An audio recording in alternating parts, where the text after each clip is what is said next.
sincere thank you goes out to the Voiceover Collective for being one of our great sponsors here on VO Radio.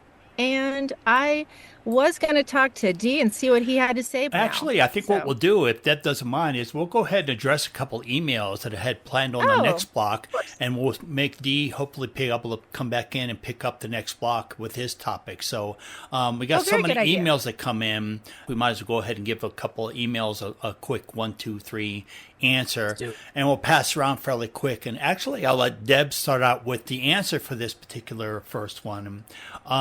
Louise from Dallas wrote in on actually Monday. She wrote in asking, is it okay to work in just one genre, or is that not a good idea?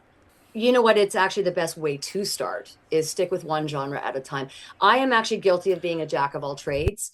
And I'm not suggesting that's a good thing. I've just been very blessed to be able to voice absolutely I've done everything. I literally have done everything. And I feel great about that. But I think that I started 30 something years ago. And so it was a little easier in some ways to be a jack of all trades back then. Whereas nowadays, the competition is so fierce. If you start off with everything, trying a little bit of everything, you might A, overwhelm yourself and pull out. Number one. B, you might not get strong, and every genre requires something different. So you might study with a commercial director or commercial coach, but you might not be able to take a lot of what you studied and bring it into promos or bring it into narration. Mm. There's differences with each genre. I personally would like to tell everyone, please study each genre. Don't just enter them. Get to know them because they require different stylizations, different auditions, different approaches. And it also requires different recording elements, longevity, and things like that. So I think the absolute answer is stay focused on one genre at a time. And once you feel comfortable in that genre, you can keep working towards others. But you don't need to be a jack of all trade. You guys, people make it on just being the voice of Morgan Freeman, for example. Right. And that's all they do their whole career. So isolate one thing at a time. I think that's extremely important. Well said. There you go. Hopefully that helps you out a little bit, Louise, down in Dallas. Thanks for listening to VO Radio. This next question comes from Roberto. Let me get that correct. Roberto in Chicago. Chicago. This one I'm going to give to Law. The question for Law is, do you have to live in the same city as your agent? No, not at all. In fact, gone are those days. But it used to be that way, though, right, Law? Like It used to be that way. In fact, I oftentimes, I know you know this, Deb, from personal experience. I mean, if you were an actor, any kind of an actor, and you didn't live in the city, especially the major hubs like New York and LA, and you were somehow, there for an audition, they'd laugh you out of the room. They wouldn't even allow you to audition if you were in town because they'd say, you have to live here. You have to live here. And that became a huge running joke in the community because the folks who do live there aren't home a lot. They're on tour, they're traveling, they're working elsewhere.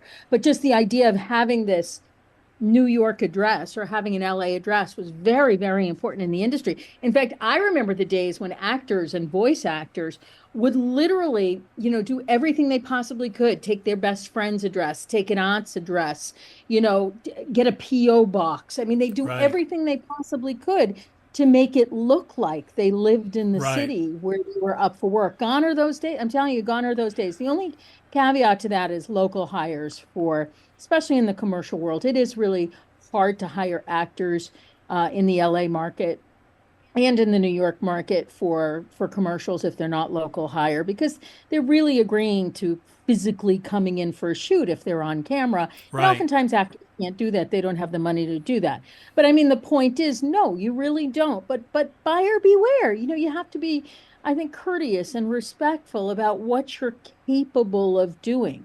If you are called in for some reason live, are capable of going, of being there. And I see a new wave coming in post-COVID for both actors and VO.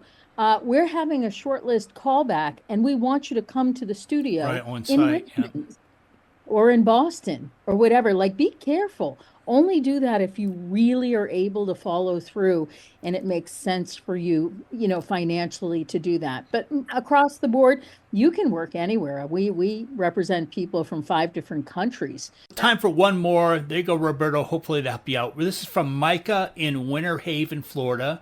I hope I said that right. I'm going to throw this one at Mike. No pun intended there. Mike, Mika wants to know, do I really need to use Source Connect, or is Zoom okay, or do I really need any of that at all? Ooh, I'll throw the hard one at you. Well, so I mean, Source Connect, yeah, nowadays I would say yes to Source Connect. I mean, Depending on your level. Yeah. there are so many jobs. I mean, I remember getting Source Connect like 8 months before I ever needed it because I was so afraid that I was going to get a job and then have to just pounce and get Source Connect and have to learn how it worked and would have technical difficulties and all that. There's a lot of jobs nowadays that require Source Connect and the paid version, not the free version.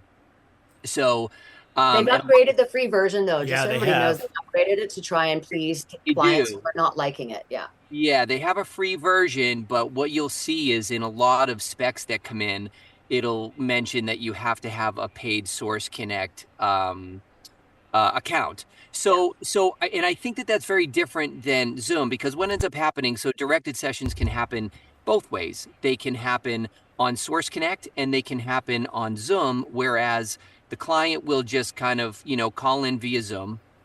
They'll set it up, and basically you're going to just record on your end Yep. while they're on Zoom. So, yes, you should 110%. I think you should have Zoom or Skype or something like that, some sort of an account that you can offer that because some clients, will even just say, hey, do you, maybe it's not required that it's a directed session, but maybe at the last minute they want it. You want to, as a professional, as a business owner, you just want to have the ability to give them some options. So I think yes for Zoom, and I think yes for Source Connect too. I mean, a lot of people say that when you're newer, it's not worth getting Source Connect right away because you don't know if you're going to need it, and it's easy enough to get it. I agree. So, and that's on you. I'm one of those really neurotic people that, again, got it 8 months before I ever needed it because, but I think, so it's really up to you. But I think ultimately you should have Source Connect for sure and Zoom 100%. You've been listening to an excerpt from one of our live shows here at VO Radio. To hear the full live show on demand, go to voradio.com/other-stuff. That's voradioonline.com/other-stuff. Or click on the on-demand link on the website.